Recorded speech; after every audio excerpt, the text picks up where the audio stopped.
Recorded live. Hello and welcome to the Castle Dracula podcast brought to you by AlexVanHelsing.com, where we talk about horror, vampire movies, and anything else cool that we can shoehorn into that arena.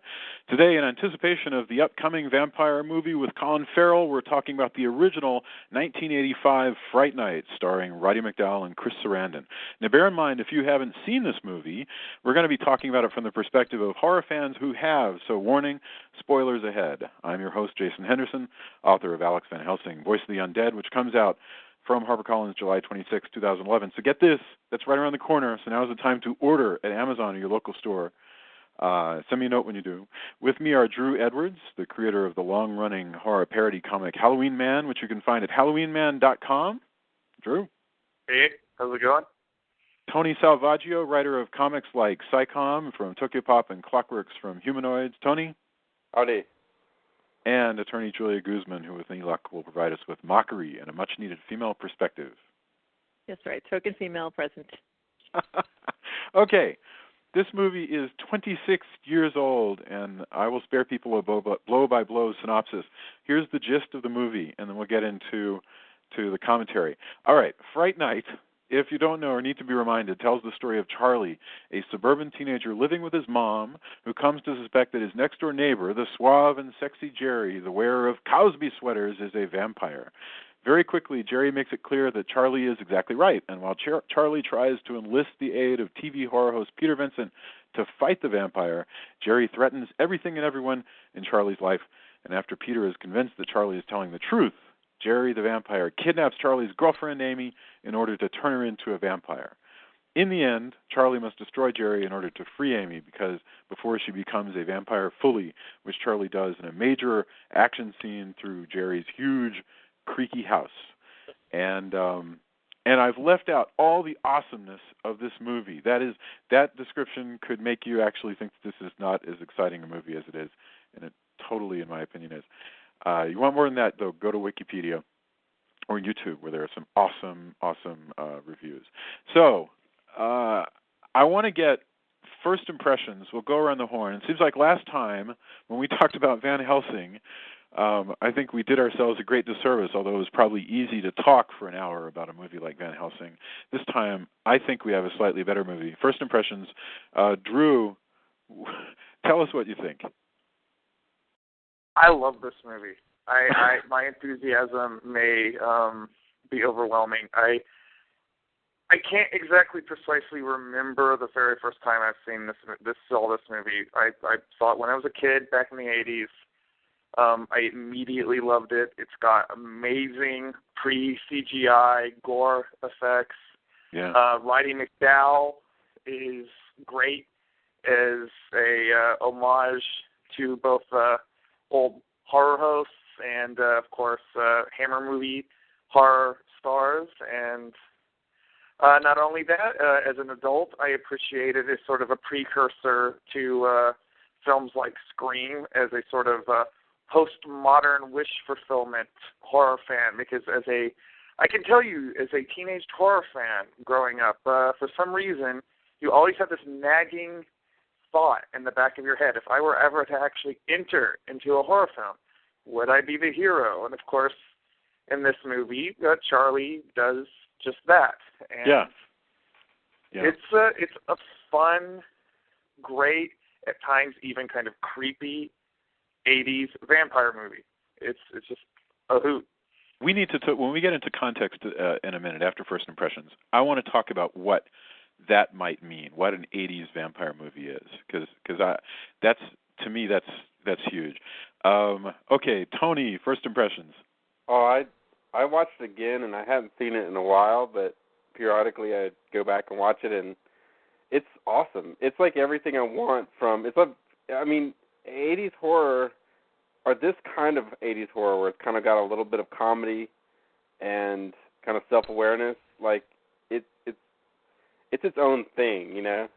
And I'd forgotten, to me, it's like up there. It's one of the most perfect versions of that kind of horror movie. And it just rocks. Like, watching it again last night, I was like, wow, every time I watch it, it's just awesome. Like, it fulfills everything I want it to fulfill in that genre, and it's great. Everybody is in it. It's cool. Like, again, kind of what Drew hit on. Like, the main character, he's like he's a horror movie fan as well. So you're like, I understand, and nobody else kind of gets it except his girlfriend, who you're like, wow, his girlfriend likes to hang out and watch horror movies. Bad, even bad horror movies. She is a pretty cool girlfriend. That's true. She is very cool. Marcy Darcy from. She's Marcy Darcy. Mary she puts up with her boyfriend's stuff, like, with a tremendous amount of patience. I mean, and I think the only place where that I'm shocked at the amazing different number of Dickie overall sets that she has. I mean, I think this young woman wore maybe like 5 different and differently colored overall sets in this movie. And I'm not sure why. I'm not sure why they stuck her in those things, but maybe Julia can shed light on that, because you can remind me whether you ever wore these. And it's got like this kind of like homage to a bunch of different stuff. It's even got like some Rear Window, Oh yeah. As if it's an absolutely. 80s, Oh yeah. horror movie. That's cool too. It's got some groovy, like, and again, with the vampires of the 80s, it's got some groovy, like, Cinemaxy eroto-vampirism going on. Oh yeah. Well, that's another reason to watch it when you're young. Like, yeah. Oh man, it's got boobs. Because when you're staying up at night and you turn on, like, Showtime After Dark or whatever it is that they called it, you always look for the AS, the adult situations, which vampire movies were bound to deliver. And an 80s, dance. It's got the 80s dance with 80s, whatever people thought was 80s fashion, and in the nightclub. Like, that's pretty cool too. So I don't know. It does everything I want it to do. I want to know what backlot. Actually, you know what? We're getting away from first impressions. Julia, tell me your first impressions about this movie, because I don't know if this is part of your childhood the way it appears to be for everybody else. No, see, that's the thing. It's like if the definition of a cool girlfriend is the girl who likes horror movies, then I'm like the uncoolest girlfriend. Of course, I'm thankful that I know people who would not consider that to be the definition of the cool girlfriend, so I feel confident that in some people's definition of cool girlfriend, I probably was one. But not in y'all's definition, and I totally respect that. However, I, as usual, am coming at this movie not having seen it before, and I kind of like that I'm always the novice who's never seen the movie before.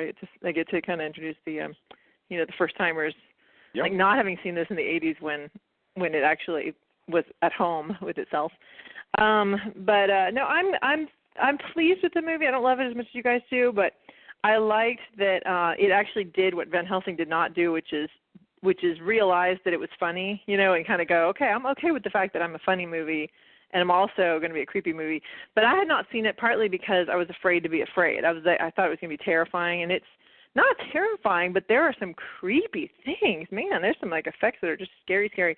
But for the most part, I enjoyed it. I thought there were some good laughs. I thought there were some even more laughs where they didn't, I don't think, intend for there to be good laughs. But that's my favorite kind. So it was fun. I enjoyed it. Very, very cool. I'm curious about the creepiness, like what you thought was really creepy, but we can get into it in a minute. My first impressions, I love the 80s. I especially love low budget movies in the 80s. This movie was directed by Tom Holland in '85. This is the guy who had written, among other things, Class of 1984, which is like one of my all-time favorite low-budget movies of the 80s. I love low-budget comedies of the 80s, like Just One of the Guys and stuff like that. And the reason why is that with a low-budget movie, with a big-budget movie, costumers buy lots of expensive clothes and put them on the actors. But with a low-budget movie, they just tell you to show up at 2 o'clock on Saturday and wear your best sweater. And, I'm certain that Chris Sarandon probably had that sweater provided to him. But, you really do get to see, like, the 80s in these movies. So I love that. I loved the, all of the just sort of affection that this movie has for horror. I loved all of the fake old 60s horror movies that didn't exist, but that, you had all these like little films playing on TV all the time with Roddy McDowall dressed up like Peter Cushing. And that was just outstanding. So I was really pleased with this, and it's just interesting to see where it stands. I'm curious if you guys thought that Roddy McDowall was supposed to be Peter Cushing or Vincent Price, because I was thinking he was supposed to be Vincent Price. He's a bit of both. Yeah. Yeah. Yeah. I mean, the name says it, Peter Vincent. Yeah. Right. It's interesting to me about that character, and we should just get into characters. And I want to get to Roddy McDowall, but we should probably start with the main guy, the really important guy here, which I guess is Chris.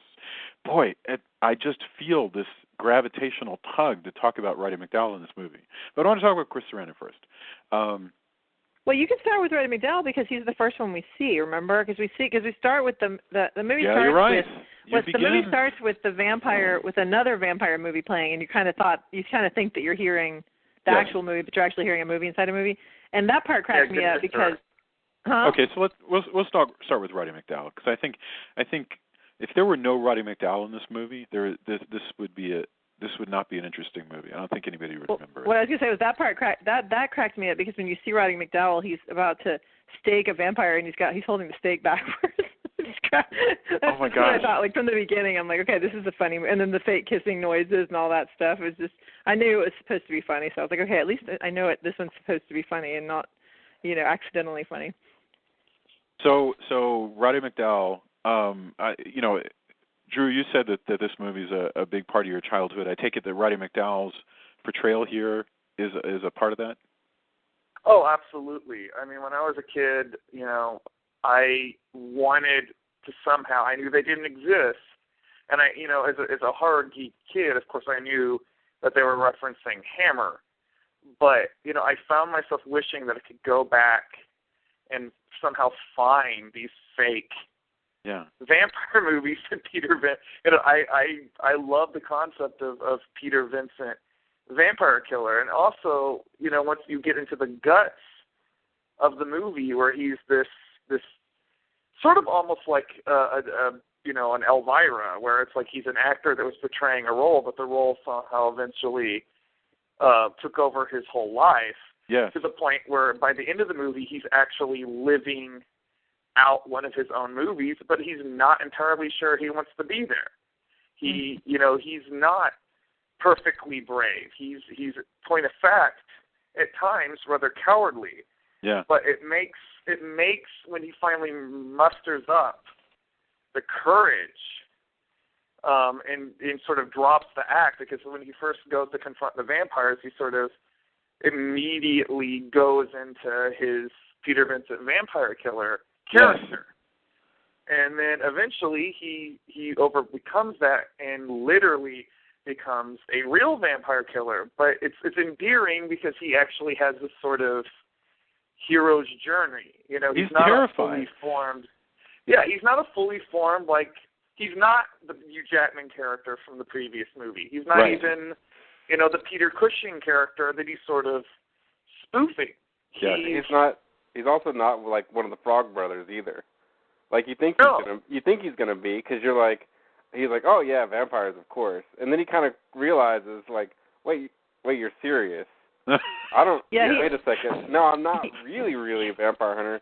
Hey, but you know what? I am kind of. So let me try that. And then when he really, really gets in the guts of it, you're right. I mean, he's unsure. Like, he's like, yeah, I'm the vampire hunter, but yes, I'm also the actor, and I don't know if I want to be a vampire hunter. He has this wonderful line where he kind of looks at, I think he's looking at himself in a mirror or something, and he goes, "I am Peter Vincent, the great vampire hunter, or vampire killer." And I'm thinking it had this total, I'm good enough, I'm smart enough, and doggone it, people like me kind of vibe to it. Where he's doing like his little. I always feel like he's acting. It's like he's looking for direction, because he's an actor. He's like, what's my motivation? And he does eventually. He also has another line that I think is very important to his character. Is when he finally does get to the point where he's I'm going to do this. He says, so far everything has been just like it was in the movies. Yeah. And that's very important, because he is living out his the movie version of Peter Vincent, the character of Peter Vincent Yes. It's sort of this idealized version of himself, but it's not even really himself. He even says, it's not even my real name. Yeah, we never even learn his real name.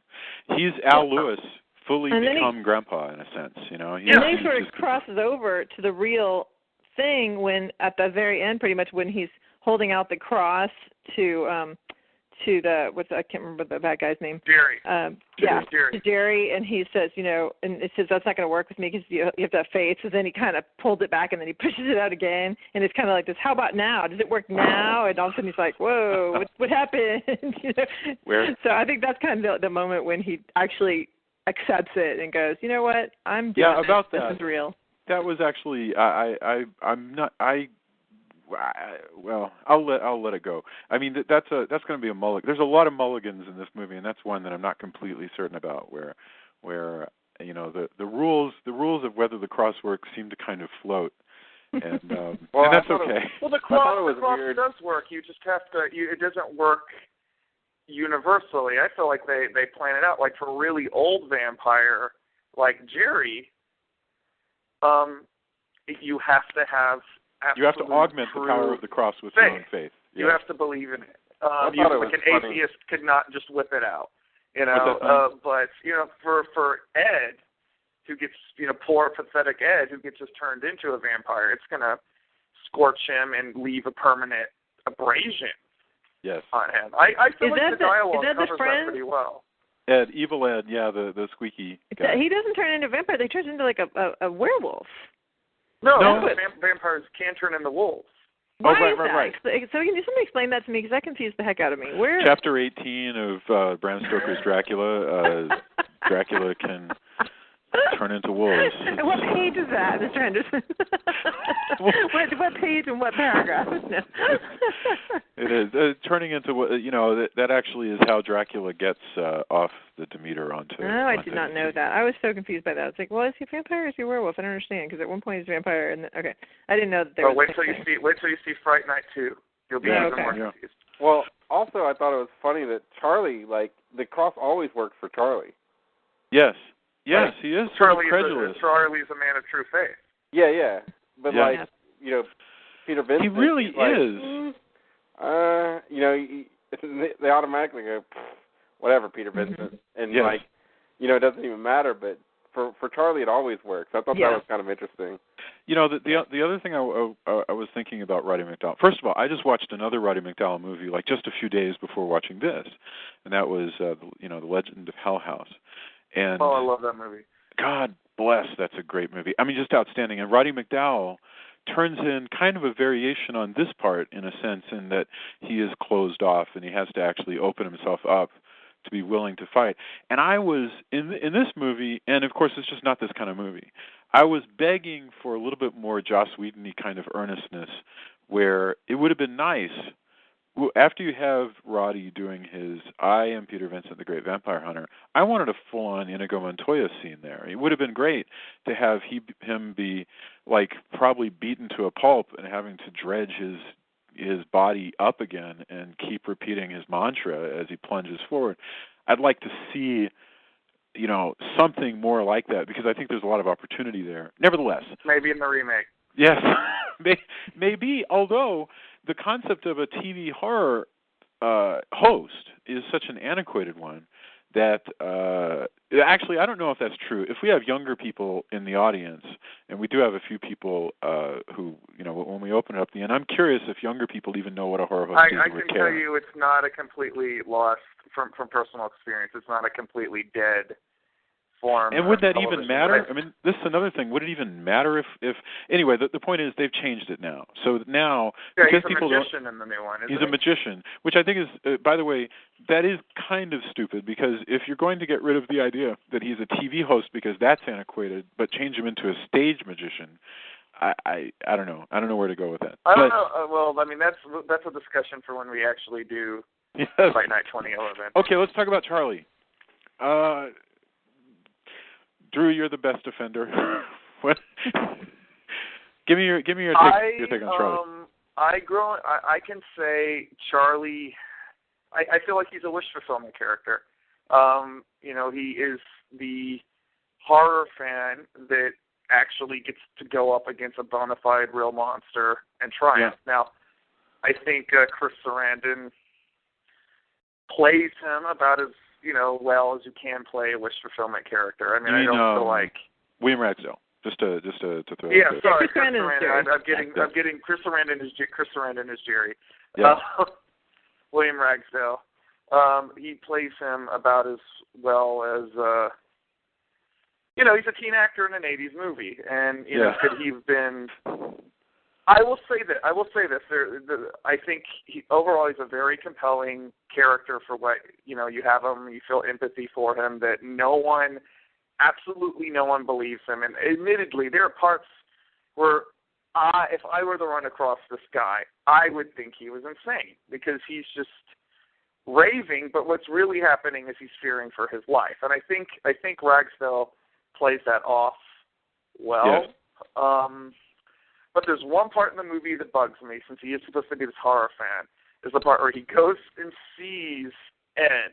Where he goes and sees Ed. And he pays him $8 to give him information that, anybody that has seen one vampire movie. Yeah, what the hell? I did not understand that scene at all. I think they were just trying to establish Ed. I think they were just trying to establish Ed's character a little more, but it did it as a disservice to Charlie, because Charlie, you see, he's staying up all the time watching horror film. Yeah, that doesn't make any sense. One vampire movie would give you all that information, let alone... Yeah, you're right.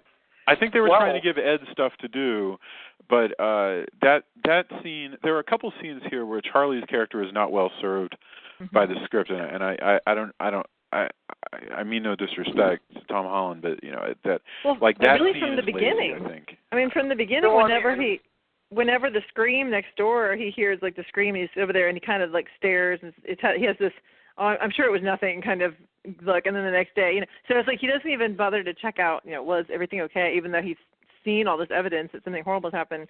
But so he does seem to kind of venture very slowly into the hero, and even later on, there's another time when he's just kind of sitting around and there's all this fighting going on, and when Roddy's fighting with Jerry or something, and he's just kind of waits for a while before he ever does anything. I don't think he even does anything in that scene. So there's definitely points where you just kind of go, okay, guy, let's, take on, you got to embrace this hero thing a little bit faster because we've got time is of the essence, Yep. And I think we have to just pretend that scene didn't happen, really, where he goes to see Ed. Go ahead, Tony, I'm sorry. Yeah, well, one thing I did like, though, is they kind of made him just the average guy. Yeah. He's not, a lot of times you have this character who's a horror fan or whatever, and he's a complete outcast, right? Oh, look, it's the creepy horror guy. And he's just a guy in the very middle of high school that probably nobody would remember at the class reunion. Yes. Except he was involved in all this crazy crap during the movie. But if none of that happened, he would just be, who's that guy again? And, even but he then doesn't he have does any jump real good into friends.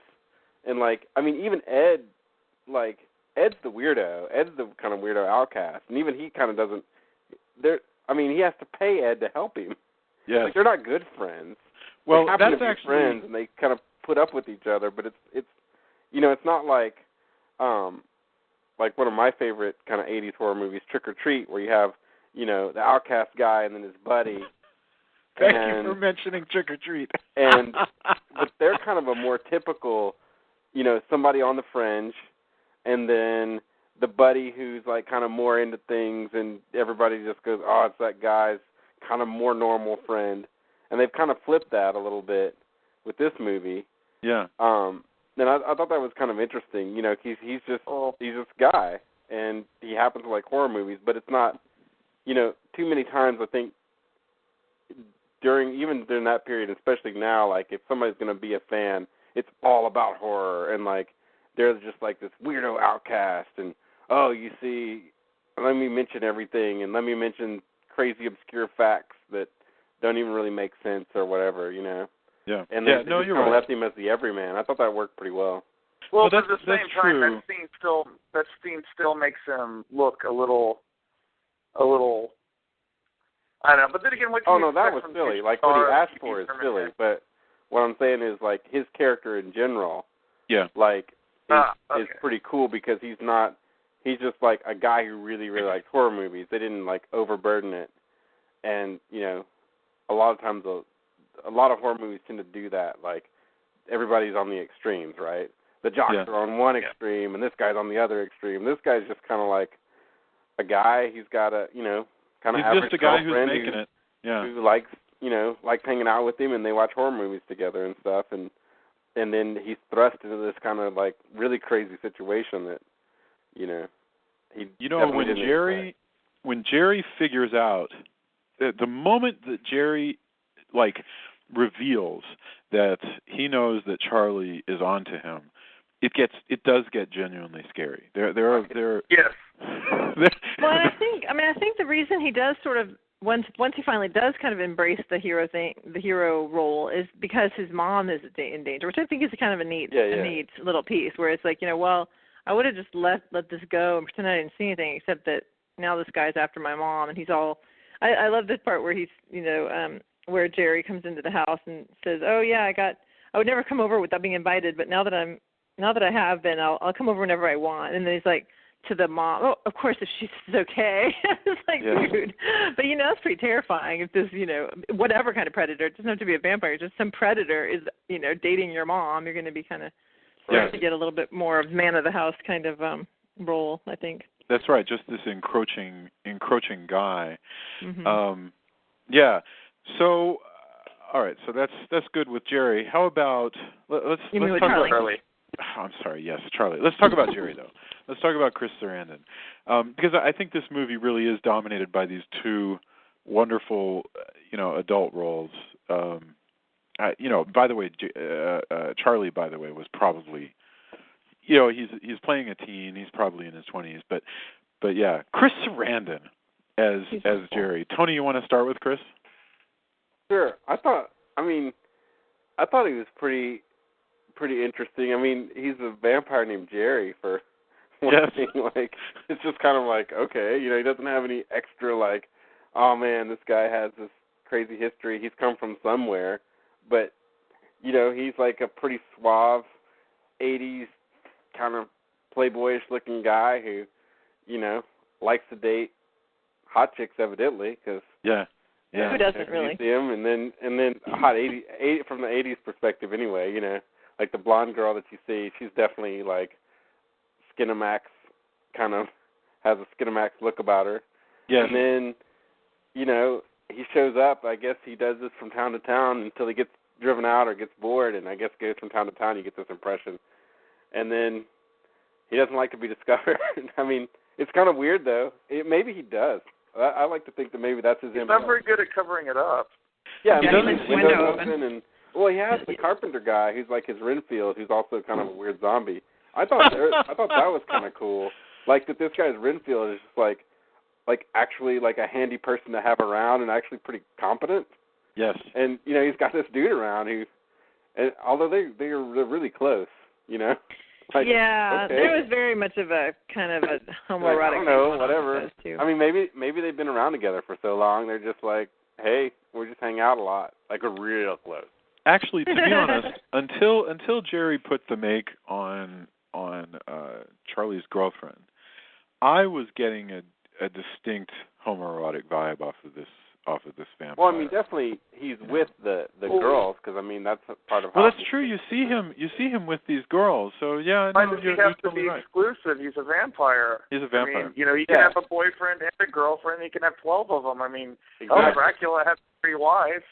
Yes. Yeah. Plus, I don't think he's with the girls. I mean, he like bites their necks. I don't necessarily see that has a sexual relationship with them. I think he just gets them in his house. You know what I mean? Like, he's able to hit on them and attract them, but I don't know that he actually, you know, has a sexual relationship with them. But whereas the guy that he lives with, I don't know if they have a sexual relationship, but they definitely have an intimate relationship. I mean, he even kind of hugs on him and, like, puts his chin on his shoulder and all that kind of thing, you know, and they have their kitschy decor in their creepy house, you know, and that kind of thing. You're absolutely right. There are a couple of slacks-wearing, sweater-wearing guys who bought this old house and are fixing it up together and making friends with the lovely little family next door. Painting the windows black. Yep.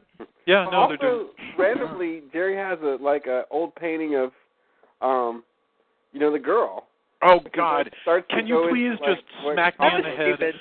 Like, Jesus! Hang on, let me find something I can bang my head on. Okay. Yeah, well, though, I kind of liked that about it. That yeah, it's a hackneyed thing in vampire movies, but they don't really go too much into Jerry's background. Yeah. So you just have a lot of presumed stuff, and that's about the only thing you get on him. It's a shorthand for creating a need for the script to turn to Jerry going after the girlfriend. That's all it is. Well, they didn't even have an explanation of why she looks like her. I mean, they should have said, oh, it turns out this is the great, the whatever, great niece or something, or great granddaughter of this woman. Well, here's what's weird is they start. I kind of like that it's not there. It looks like it's going to go that way, but really he gets it because he's like, oh yeah, Charlie. Well, how about some of this? I got your girlfriend now. Like it looks that like makes it's going to total go sense. as like, oh, we were fated to be, and that never happens. He just does it out of. By the time he gets the girl, it's out of pure spite. Like, You're right. So it's weird that it's in there because it looks like, it's going to go that way, and then, like, no, I got your chick. Come get her. It is a script element that gets utterly dropped, and thank God, but it shouldn't have made it. It's just like the scene where Charlie goes to ask Ed what he knows about vampires. That should have been cut. This scene with the painting should have been cut because it's a plain rip from Richard Matheson again, and I could just kill Matheson, who is one of my favorite writers, but I could just kill Matheson for having invented this stupid reincarnation plot that has been hustled out so many times since Dan Curtis's Dracula that and God, it's like every cartoon of this period. If you think about Spider-Man's going to go up against Dracula, I guarantee you that if Spider-Man has a friend who is a girl, she will look just like somebody that Dracula misses.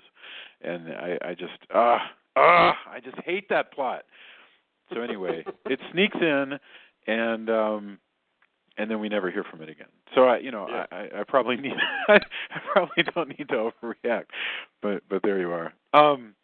Okay, so also in the middle of this movie, I love this movie, except for the problem is if we talk about it for this long, you begin to pick it apart. Also in the middle of this movie, it changed. One of the concepts of the way all the teenagers are together sort of changes from we kind of barely know one another. These two are dating, and these two are kind of acquaintances. And suddenly they're like Nancy Drew and the Hardy Boys because the girlfriend and Evil Ed, of all people, get together because of their mutual concern for Charlie to go and do a second interview with Roddy McDowall. And that made me think, we should have seen utterly different scenes early on showing what a crazy bunch these guys are. And because I loved it. I loved the business of them together. But we didn't get one line where she goes to Ed and goes, "Hey, you know me, I'm actually Charlie's girlfriend, and I'm thinking of, since we clearly live near Los Angeles, I'm thinking of driving down to Burbank and going to the TV studio. You want to come because I think Charlie blah, blah, blah." And he'd go, "Oh, yeah, well, you've never talked to me ever, but okay, maybe we can use your car." That scene doesn't happen. All of a sudden they're together, like they always hang out. I just would have liked more of this teen stuff, and maybe that could have happened if we had cut out the freaking painting. Anyway, I'm sorry. Go ahead. I have to say, as somebody that I've never cared about that until now. I never even thought about any of this stuff until now. Maybe that's something wrong with me. It is possible that you can overanalyze these movies. Okay. Do we have anything else to say about Amy and Evil? Julia, you had some thoughts about Evil. Oh, well, first of all, I wish his voice would have changed before he became a vampire, because it's kind of sad that he's going to be, well, of course he dies, but it's kind of sad that he's going to spend the rest of eternity with that screechy voice. It's unclear to me that he dies, but go ahead. Okay. No, I guess you're right. I can't remember exactly how his story was resolved. But anyway, yeah, that voice. Because you're right. At the end, they have his voice from the other house, and he's like giggling and laughing or whatever. So he could actually be still alive. But no, that was so irritating to me. And then I also kind of thought about him that he was kind of, because I think there was something, Jason, that you had said before the call that about that you thought there was kind of a gay phobia aspect to this, like because of the time period and everything. So that gay if panic. These guys, yes. Yeah, the gay panic. So that if these guys were gay, it would make sense that you're kind of treating it like, oh, those guys at that house, those two guys that live over there. And I think there's part of that feeds into the thing when they turn Ed into a vampire, when he turns Ed into a vampire, because he's got this whole take my hand, Ed, and it's very seductive, and it's like, you can come over here. And I just kind of start singing in my head, take my hand, I'm a stranger in paradise. Yes. But it's just like very much of a, I mean, because, obviously Jerry's whole thing is about seduction. He even carries he seems to carry a smoke machine around with him everywhere he goes. Yes. So he's all about the imagery. The imagery of Jerry with the apple, and he's constantly munching on apples. Mm-hmm. Yes. It's very sort of biblical. Isn't that wonderful? Or it's wonderful. the witch from Snow White. Well, I guess she's not. She doesn't. That's true. Yeah, I never thought about it that way, but absolutely. That's beautiful, though. That's a great thought about the apple. I was astonished, by the way. We're back on Jerry, but Jerry is such a fascinating character. I was just astonished at how modern he is. How whatever the heck his name once was, he's going by Jerry. He's eating apples, and he's wearing pleated pants and Cosby sweaters, and he's listening to new wave music. Yeah, and he's listening to new wave music, and he appears to be walking around in an 80s video. And by the way, let's talk about this backlot for a second. I swear to you, maybe I'm wrong, but I think we're looking at Wisteria Lane. I think that's that same backlot. That from Desperate Housewives, for those of you who don't know what Wisteria Lane is. I think we're looking at the same backlot that Desperate Housewives is on, the same backlot that The Munsters was on. I think that's that same backlot. Oh, that'd be great if it was the same one as The Munsters. I can't be completely sure. Well, I mean, I can if I do a little more research, but I don't know for sure right now. But one thing I don't understand about Jerry, though, is like he tries to be subtle, and he does things to mess with Charlie so as not to be like, hey, well, that's weird, you think I'm a vampire, or other people will be like, vampires? That's crazy. And then when push comes to shove, for no good reason in the dance club, he's like, and now it's time to kill a bunch of people. And you're like, well, dude, that was so weird, right? All of a sudden he decides he's going to go public, and he's going to go public by killing the two black guys in the movie. Yes.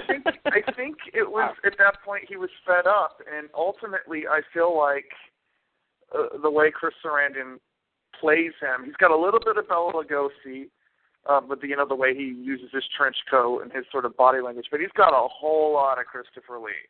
Like he is pissed off. Mm-hmm. Yes. Oh, that's true. So there's arrogance involved, and that might, he does a lot of extraordinarily risky stuff. Like if he were a truly badass vampire, I'm guessing, who wanted to keep surviving, he would have painted over his upper stories as well. I think this guy has a death wish, Well, maybe that's why he moves from town to town. It's like he gets fed up, he kills a bunch of guys in a dance club, and he's like, well, carpenter guy, let's man, I can't remember his name. Anyway. I think it's like I'm going to go to Newtown and paint some more windows black. So okay, I'll tell you what, guys. I want to spend the next 5 minutes talking about where this movie fits into the whole vampire movie universe, and then I know that there's at least one person on the call who has questions. So.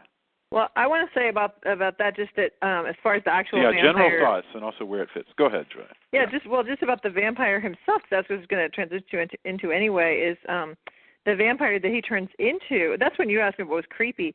It's that not the vampires all look different from each other, which I thought was really interesting because a lot of them, I'm a huge fan of Buffy the Vampire Slayer, but they always look the same. The vampires, and here it's like. The vampire that Jerry is completely different from the vampire that Amy turns into, and boy, that's a terrifying face on her. Oh, Amy, but like this, huh? Amy's grotesque. That used to give me nightmares when I was. She was grotesque and horrifying. And then, of course, what's his name? Ed becomes like that wolf, sort of the whatever vampire that turns into the wolf. So I mean, I just felt like there was a lot of they were very individual. I don't know if that fits into any other movie. If there's another movie like that where each vampire is sort of individual to himself, I guess, as to how he's going to manifest in his monstrous form. What I wanted to point out is by the way, that hand puppet that Jerry turns into is like on display in the director's house. The bat is scary too. The bat is super The bat scary. is extremely scary. It looked like that thing coming out of the cover of Bat Out of Hell. I loved it. Mm-hmm. This movie comes out in 1985, so that means that it is 2 years after The Hunger. And it's 2 years before The Lost Boys. I mean, and this is just like, I mean, it's the lean years of vampire films. You really didn't have a lot. It was, in other words, when this movie comes out, what the horror context it's coming out in are slasher movies. That's what Roddy McDowall says, and he's right. It's all slasher movies at the time. Friday the 13th, what everybody looks forward to every year is the new Friday the 13th movie. And is Halloween before this? Halloween, yes. Halloween is 1978, I think. Yeah, because there's kind of an homage to Halloween, I think, in that the carpenter guy, Cole, or whatever his name is, at the bottom of the stairs, he suddenly, everybody thinks he's dead, and then he suddenly creepily kind of gets up in the background. And it reminded me so much of that Halloween scene. Yes, so Halloween came out in 77 or 78, I can't remember. Anyway, so, and I think you're right, Drew, it's 78. And then you had Halloween 2 before this movie came out. And like I say, you get The Hunger in there in 83. Life there might Force. Be a couple. Huh? Life Force. Force. Toby God. Life Force. Yes. So you had science fiction vampires, and then you had The Hunger, and then this is kind of an almost genteel, look back at older vampires. And it's just interesting to fit it into that context. I mean, all the stuff that doesn't exist when this movie is happening. Lost Boys and Near Dark have not happened. Vampire the Masquerade, okay, that gives us all this vocabulary about vampires, won't come around until 1991, all right? So this is 6 years before Vampire the Masquerade comes around. Obviously it's years before Twilight. Vampire Lestat, the book, comes out the year this movie comes out, meaning the book, Vampire Lestat, had no bearing whatsoever on Jerry. It's so wild to see this movie trapped in amber before our vampires were going to be sort of blown open again. So that's my thought on that. Also, it just looks so freaking 80s. You just look at it, and they just don't make movies like this anymore with the backlots and all the smoke machines and stuff. Nothing is that. Don't forget the fountains and fountains of fake slime and latex. Oh yeah, hydraulic gore. Tony and I have talked about this a lot. That we love these movies with hydraulic gore, and also the scene where Jerry bites Amy is so Cinemaxy, and it's so much like that. That's the other thing going on with vampire movies in the 80s is this super cheesy saxophony. There will be a couple of them. Huh? The Cassio'd out score, very right. 80s. Oh God, absolutely. Yeah, and it sounds like porno music. And I can go for that. There was one movie that came around. Actually, it was like 2 years after this, or a few years after this, which was Dance of the Damned, and also To Sleep with a Vampire, which sounds and those were the same movie, by the way. Both of them, it was the same movie made twice by Roger Corman in like 3 years. Literally, took the same scripts, made it twice. Yeah. So it fits into that. I loved this. I can't recommend it enough, especially if people are looking forward to the Colin Farrell thing. Anybody else want to say something before we take a question? You talked about what it means to be an 80s vampire, and I think as Near Dark and Lost Boys eventually proved, is that you had to be some kind of punk rock casualty, whereas Jerry is sort of the last aristocratic, upper class vampire. He's a yuppie. And Yes. in a lot of ways, he reminds me of the Patrick Bateman character from American Psycho. Of course, in this case, he's a literal monster instead of just sort of a psychological one. That's right. So, I mean, after Fright Night, I feel like vampires became a lot more blue collar. Yeah. I can see that. Yeah, I think that's one of the things, actually, I hate to say this, but I think that's one of the things that I always kind of wasn't crazy about Near Dark, is that they are so scuzzy that, it just doesn't look that fun. It looks like deeply uncomfortable all the time, which I get is the point. Well, I get it. It's not the, twittering, sit around and play cards all day version in Underworld. They actually go out and do something. Jeez Louise, I hate those vampires so much. When Tony and I saw Underworld in Austin, I remember he came out and he goes, "I want to kill all those vampires," sitting around in the drawing room. That's all they do. Well, they call it Peter Vincent. Yeah, exactly. All the army vampire characters come back and they've been doing something, and all these other vampires just sit around because they're just, I guess, they're supposed to be aristocratic, but it just looks like boredom and ridiculousness, and they're just twittering, "Ooh, look, the people who do things are back."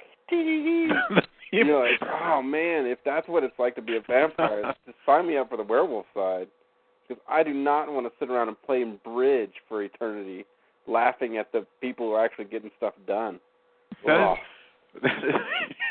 You're so right. It's so funny. I saw the first Underworld, and I haven't gone to the trouble of watching any of the other ones. Oh, well, while we wait to see if because we had a guest on the line, and I think she's still there, but I don't know if the question is coming through. So, in the meantime, I wanted to open things up for any other endorsement that you'd like to give for anything horror or vampire related that you've come across recently that you want to share.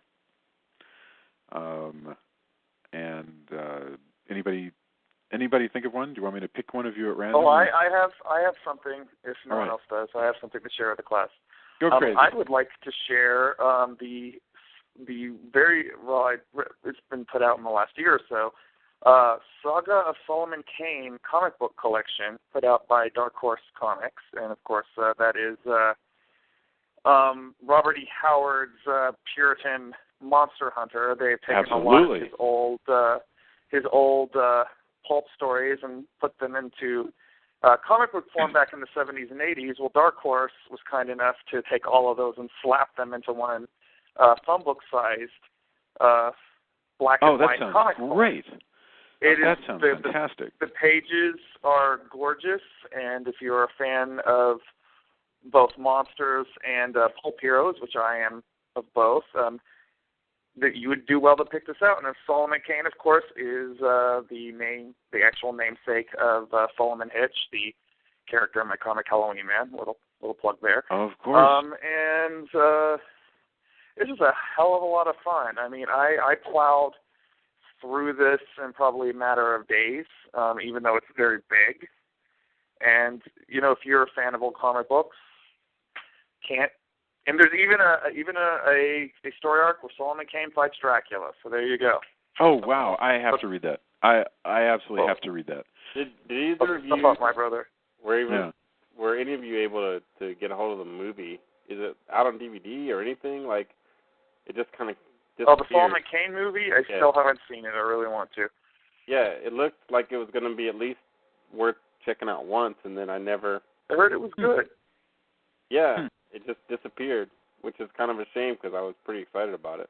Well, weirdly enough, it's not even on Netflix yet, but I'm sure it'll show up. It showed up in Europe, and that was about it. They did a movie version of The Three Investigators, which is one of my favorite book series when I was a kid, but it was only in Sweden. Unless I may be able to find a DVD where they've translated into English. Right. Subtitles. Well, that is what the internet is for these days. So. Yes, No, you're absolutely right. Yeah.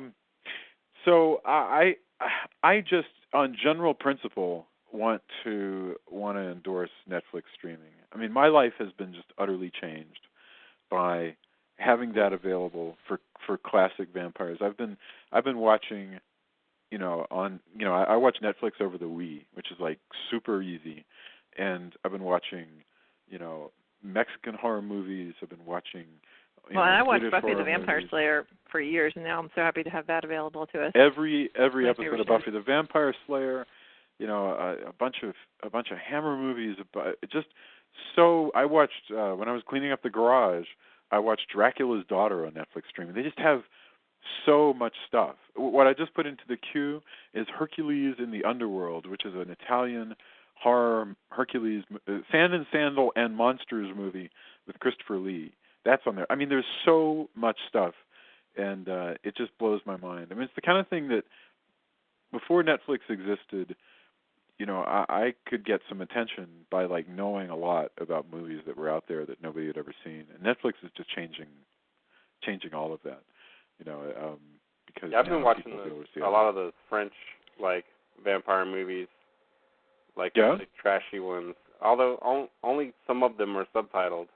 They can't seem to get it together, and the other ones are dubbed, and they're dubbed pretty terribly. But when you watch them in a row, especially late at night, where it turns kind of into a fever dream. Yes. Like there's all these these are all like Dracula's Fiancé, Lust for a Vampire, all those movies. I love Lust for a Vampire. By the way. There's all these elements that are like they keep coming back to, like this beach scene and stuff like that. It's actually pretty cool. Oh yeah, I know what I haven't watched it all because I was saving it to watch with Rain. On Netflix streaming there is Rockula, and I thought about you. Have you seen this?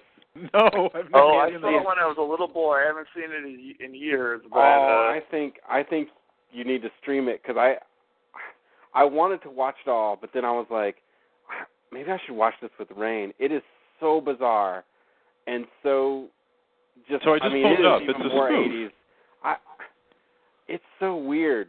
It's so like I think it's gonna be good in a very like its own way, but man, Jason, if you haven't seen it, you got to see it. And Drew, I thought of you instantly. I was like, man, I need to watch this and then get Drew to watch it and then see if we should discuss that sometimes because it is truly like. I'm down.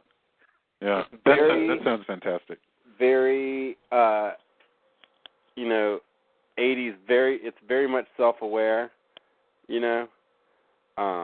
That's really hard to do well. To pull off something that is going to be. Wow, it's 1990, aware. so it's like, but it still doesn't feel like. It's like when you see there's a few movies that are in 80 and 81 where people just haven't let go of the 70s yet. Yes. And it's kind of one of those movies. Where it's 90, but it feels like 87. I know exactly what you mean. And Thomas Dolby's in it. Well, and apparently Tony Basil. So, yeah. By the way, did you notice they have vampires, which you and I saw at one of the midnight shows at the Draft House? John Carpenter? No, Vampires with a Y. The one, I think it's, I don't know if it's actually a Hammer movie. That's Vampire to you. Right. Nice. Yeah, it's, let's see, it's a British movie. I'm just trying to remember if it was actually a Hammer movie or if it was one of the other studios. I'm pretty certain. Hammer knockoff. It is but it's really quite stylish. It's fine Euro trash. It's 1974 this movie was, and I loved it. Anyway, so and it's directed by José Ramón Larraz, but it didn't look like a Spanish movie. Oh no, definitely not. I wouldn't have guessed. No, it looks like a British movie. It looks like it was shot. It looks like it actually was shot pretty much around the Bray, where they did the summer stuff. I this is going to change the subject back to Fright Night for a second, but I'm online and I just looked up the poster for Fright Night, and I want to endorse this poster because this is the sort of poster they don't make anymore. They don't make movies like this. That poster is gorgeous. And it looks great. It's another one of those, you always saw that VHS cover. There's like these iconic VHS covers, and there were a lot of like rip-offs of that VHS cover. Wait, now which one are we talking? You're talking about the new one, No, the original. No. With the sort of scary vampire head floating in the clouds over the house. Yeah. Oh yeah, no, you're right. Those painted covers are, it's just gone. You know, it's so strange how that doesn't exist anymore. I wonder if that'll ever come back into fashion. You know, I hope so. Well, we've probably used up most of our time, so I want to say I think we basically all like this movie. I can't wait to get to the remake, and we'll decide really quickly whether we're going to do Fright Night 2, which we probably will. If not, we'll do something else, and then we're definitely going to do Fright Night the remake. You know, thank you everyone. For my part, Alex Van Helsing, Voice of the Undead, comes out July 26th, so definitely pre-order it. And, you know, if you have a bookstore, tell them to get it. And, Drew, anything you want to punch up? And by the way, your new story is awesome. So go ahead. Thank you. That's what I was going to plug. I have a brand spanking new webcomic that I just updated with. It is the first of a 4-part story. It is 18 and up for thematic elements, which you will find if you go and read the thing. But it's good. It's a good one. So please drop by HalloweenMan.com and read it and give us your feedback. Sweet. Halloween Man is awesome. it really is. I've been loving Halloween Man for years. Tony, anything you want to talk about? No, just still when I'm not talking about horror movies or playing video games, I am in Deserts of Mars, and you can check us out at desertsofmars.com. So. Also awesome. I have to add that to your introduction, actually. So, all right, very good, very good. Desertsofmars.com. You have some of the coolest art for your band ever. Oh, yeah, our drummer is really rocking. Billy, he does all our art, and it's, space chicks and everything that's awesome about, space rock and stoner rock kind of imagery with the space theme. We're lucky to have him in the band and doing our art. So. Outstanding. Julia, anything you want to punch up? No, I got nothing. Just what you guys said. Okay. Outstanding. Okay. That's it. And I really appreciate everybody's time. And if you have more questions about Fright Night or about Halloween Man or about Deserts of Mars or about Alex Van Helsing, let us know. Like us and subscribe to us on Facebook. Come to Alex Van Helsing, the Facebook page, and like us and leave comments. Also, you can look for the Castle Dracula podcast on iTunes. And please leave comments if you like, because we live and die by ratings. That's all I got. Tune in next time, and thank you. I'm Jason. Say bye, everybody. Bye, everybody. Bye.